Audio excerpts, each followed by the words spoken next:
सी category का first point जो कि एग्ज़ाम में सबसे इम्पॉर्टेंट पॉइंट माना जाता है उसको बोलेंगे हम call option. Please pay attention, ये कॉल ऑप्शन के साथ पुट ऑप्शन भी कवर करना है। ये 5-10 मिनट तो खाली कॉल एंड पुट चलेगा, लेकिन एग्ज़ाम पॉइंट ऑफ व्यू से एकदम क्लियर समझ के जाना है ताकि कोई भी क्वेश्चन पूछ ले इसके बेसिस पे आप स्कोर कर पाओ फुल ऑन। ठीक है, चलिए कॉल ऑप्शन से पहले ऑप्शन समझा दूँ क्या होता है। देखो, ऑप्शन मतलब a right not an obligation, a right but not an obligation. आपका अधिकार है लेकिन आपकी जिम्मेदारी नहीं, आपका अधिकार है लेकिन आपका जिम्मेदारी नहीं। समझ में आया इतना? अब कॉल ऑप्शन मतलब क्या? कॉल ऑप्शन मतलब अगर आपके पास कॉल ऑप्शन है तो आपके पास अधिकार है, आपके पास राइट है कि कोई भी स्टॉक आप फ्यूचर में खरीद सकते हो अगर आप चाहो तो, लेकिन कोई भी आप पे प्रेशर क्रिएट नहीं कर सकता कि भाई तेरे को वो स्टॉक परचेज करना ही पड़ेगा।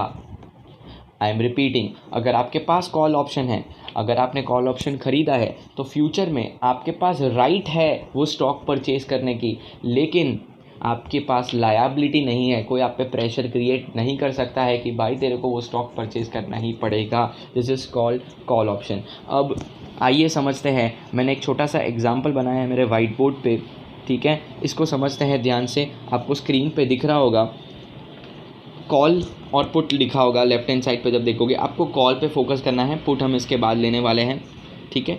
अब एक मकान, एक छोटा सा हाउस प्रॉपर्टी आपको दिख रहा होगा, 50 लाख रुपीज़ इसकी आज कीमत है। कितनी? 50 लाख रुपीज़ आज इसकी कीमत है। अब हम अपने को ये घर को बेचना है, we have to sell this, but हमको बायर तो मिला लेकिन उसके पास फंड्स नहीं है। Right now he doesn't have the capacity that he can pay you 50 lakhs. तो what you can do is you can sell a call option. आप उसको क्या बोलो कि तू कॉल ऑप्शन बाई कर ले, you will sell, the buyer will buy the call option. Sir ये क्या होता है कॉल ऑप्शन? तो देखो सामने ये जो छोटा सा बंदा दिख रहा है राइट हैंड साइड पे, एकदम छोटू सा है, हाँ, वो कॉल ऑप्शन बाई कर लेगा। कॉल ऑप्शन जैसे ही वो बाई करेगा, हम कुछ भी बाई करते हैं तो सामने कुछ पैसा देते हैं ना, उसी तरीके से वो 50,000 strike price seller of the house property को दे देगा। देखिए, ये जो बायर है कॉल ऑप्शन का, उसने कंसिडरेशन में क्या दिया? 50,000 as strike price, 50,000 as strike price, ठीक है। अब ये स्ट्राइक प्राइस देने से और कॉल ऑप्शन बाई करने से हुआ क्या कि फ्यूचर में, दैट इज़ 3 महीने के बाद हमारे एग्जांपल में, वो चाहे तो ये प्रॉपर्टी 50 लाख में ख़रीद सकता है, 50 लाख पे ख़रीद सकता है। प्राइस फिक्स हो जाएगी ऑन द स्पॉट, 50,000 दिया, 50 लाख की प्राइस फिक्स हो गई। वो चाहे तो 3 महीने के बाद ये प्रॉपर्टी खरीद सकता है, वो चाहे तो पीछे हट सकता है। Yes, he can exercise the option और ही कैन लीव।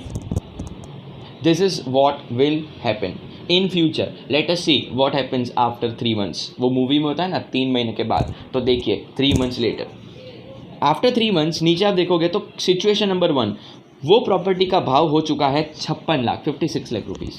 तो गाइज, अगर आपके पास कॉल ऑप्शन होता तो अगर आपको 56 लाख की, मतलब 56 लाख की प्रॉपर्टी अगर आपको कोई 50 लाख में ऑफर कर रहा है तो आप बाई करते कि नहीं करते? आप बाई करते कि नहीं करते? Yes, you will exercise the call option, yes you will exercise the call option. 56 lakh की प्रॉपर्टी आपको कितने में मिल रही है? 50 लाख रुपीज़ की। तो जो buyer of the call option है वो घर खरीद लेगा कितने में? 50 लाख रुपए में। Are you getting my point what I am telling? ठीक है। अब ये जो seller of the house property है उसको नुकसान कितना हुआ वो देखो, मैंने सामने कैलकुलेशन किया हुआ है। 56 लाख की प्रॉपर्टी उसको 50 लाख में देनी पड़ी, तो उसको 6 लाख का तो ऑलरेडी नुकसान हुआ ही है।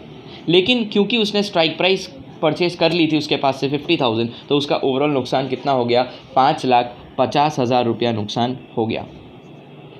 Are you getting my point? ठीक है। अब सिचुएशन नंबर 2 समझते हैं। वो मकान का भाव हो गया कितना? 40 लाख रुपया। कितना हो गया? 40 लाख रुपया। अब गाइस, अगर आपको कोई 40 लाख की प्रॉपर्टी 50 लाख में दे रहा है, क्या आप उसको खरीदोगे? 40 लाख की प्रॉपर्टी 50 लाख में कोई अगर आपको दे रहा हो तो क्यों 10 लाख ज़्यादा दोगे? आप उस ऑप्शन को एक्सरसाइज नहीं करोगे। और मैंने पहले ही बोला है, यहाँ पे कोई भी प्रेशर नहीं है, यहाँ पे आपका अधिकार है, आप चाहो तो यूज़ कर सकते हो, चाहो तो पीछे हट सकते हो। यहाँ पर आपको स्टेप बैक कर लेना है, यहाँ पर आपको स्टेप बैक कर लेना है, क्योंकि आप 40 लाख की प्रॉपर्टी 50 लाख में परचेज़ नहीं करोगे। क्यों 10 लाख का नुकसान करना है? तो आप वो कॉल ऑप्शन एक्सरसाइज नहीं करोगे। मतलब ये जो छोटू है वो कॉल ऑप्शन एक्सरसाइज नहीं करेगा और उसका ज़्यादा से ज़्यादा नुकसान क्या होगा, जो उसने स्ट्राइक प्राइस 50,000 दिया है वही उसका नुकसान होगा। ठीक है, टू समराइज, जो कॉल ऑप्शन बाई करता है, हमारे एग्जांपल में ये छोटू, उसके पास राइट है परचेज करने की, लेकिन उस पर कोई भी प्रेशर नहीं है परचेज करने का।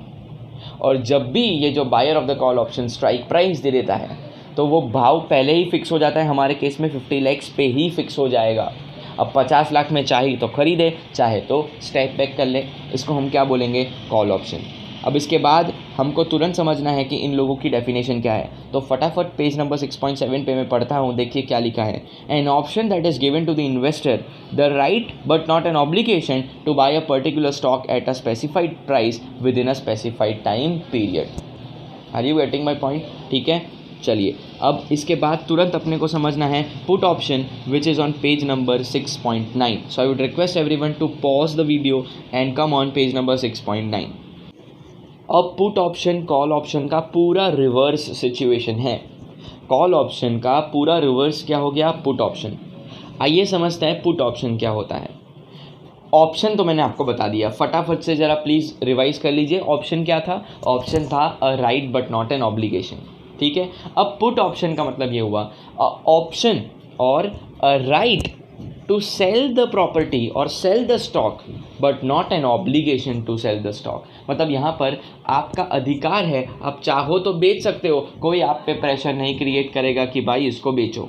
ध्यान देना, कॉल ऑप्शन में क्या था, a right to buy a stock but not a pressure, और यहाँ पर a right to sell a stock but not a pressure. तो कॉल मतलब बाय, पुट मतलब सेल, कॉल मतलब बाय, पुट मतलब सेल।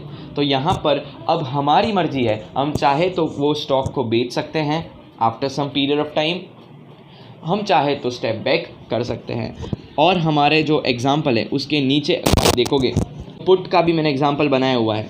वही एग्जाम्पल, भाव वो प्रॉपर्टी का सेम रखा हुआ है 50 लाख रुपीज़। अब आपको ये प्रॉपर्टी बेचनी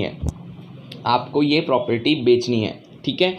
तो आप जब बायर फाइंड करोगे तो आप कैसे वर्क करोगे, पहले आप वो बायर को बोलोगे कि भाई मुझे पुट ऑप्शन ख़रीदना है। Yes, I am repeating one more time, इसको ध्यान से समझना। सेलर पुट ऑप्शन बाई करेगा यहाँ पर, क्योंकि पुट ऑप्शन का मीनिंग क्या है, an option to sell but not the obligation to sell. आप चाहो तो प्रॉपर्टी बेच सकते हो, तो आपके पास पुट ऑप्शन होगा तो ही तो ये राइट मिलेगा ना।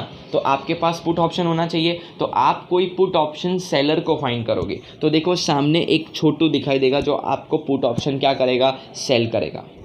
क्योंकि आप पुट ऑप्शन बाई कर रहे हो, जो भी आप बाई कर रहे हो सामने आपको कंसिडरेशन देना पड़ेगा। तो इस बार ओनर आप हो प्रॉपर्टी के और आप सामने उसको कितना दे रहे हो, 50,000 रुपीज़ दे रहे हो एज अ स्ट्राइक प्राइस। अब गाइज इसको समझो, 50 लाख की प्रॉपर्टी आपको बेचनी है, अभी फ़िलहाल आप 50,000 उसको दे रहे हो और ये फिक्स कर रहे हो कि फ्यूचर में 3 महीने के बाद आप चाहो तो 50 लाख में वो मकान को बेच सकते हो, बाकी आप स्टेक बैक भी कर सकते हो। तो देखते हैं केसेस क्या बनते हैं। सामने देखो केस क्या हो गया, 40 लाख रुपया भाव हो गया वो प्रॉपर्टी का, 40 लाख रुपीज़ वो भाव हो गया प्रॉपर्टी का।